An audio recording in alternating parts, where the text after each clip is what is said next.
L'orgasme dans une relation sexuelle, c'est le pic de plaisir, le moment à atteindre absolument selon certains et certaines. C'est en général ce qu'on associe à des sensations de détente et de bien-être. Mais la sexualité, c'est aussi des sensations physiques et émotionnelles qui peuvent être hyper fortes. Dans certaines situations, si on ressent de la tristesse, des larmes, une grande fatigue, de la colère ou du dégoût par exemple, ça peut être perturbant. Pourtant, ça arrive souvent même si on n'a pas joui, éjaculé ou squirté. On appelle ça dysphorie post-coïtale ou symptômes post-coïtaux.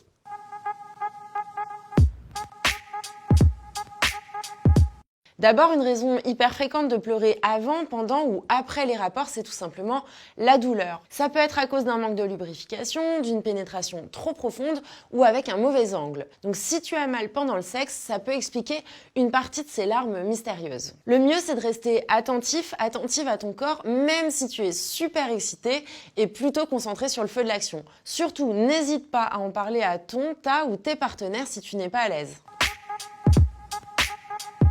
Si tu n'as pas du tout ressenti de douleur physique pendant le sexe, tes larmes peuvent s'expliquer par la réactivation de l'amygdale. L'amygdale, c'est la partie du cerveau qui repère les situations de danger et gère la peur et l'anxiété. Quand tu es excité, ton amygdale est en veille.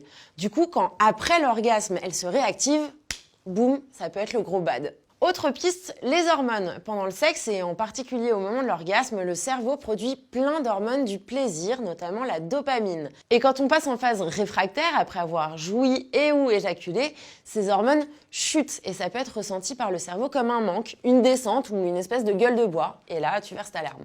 Mais il y a d'autres explications possibles qui se situent plutôt sur le plan psychologique.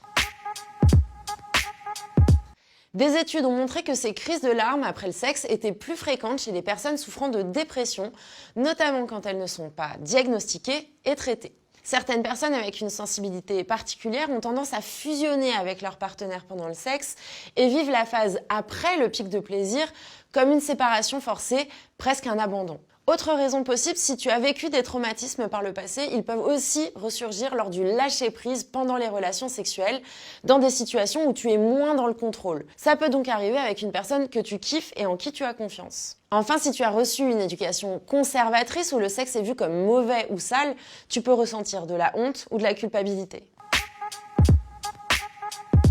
Parfois, ces larmes sont un signe de relâchement de la pression, presque de soulagement. Par exemple, si tu as des blocages par rapport à la nudité ou au sexe et que finalement tout s'est bien passé. Ou encore si tu étais hyper stressé sur le fait de performer et que l'enjeu est enfin terminé. Ça peut aussi arriver après une longue période sans sexualité ou sans trop de contact. Un moment d'extase et puis c'est les larmes de joie.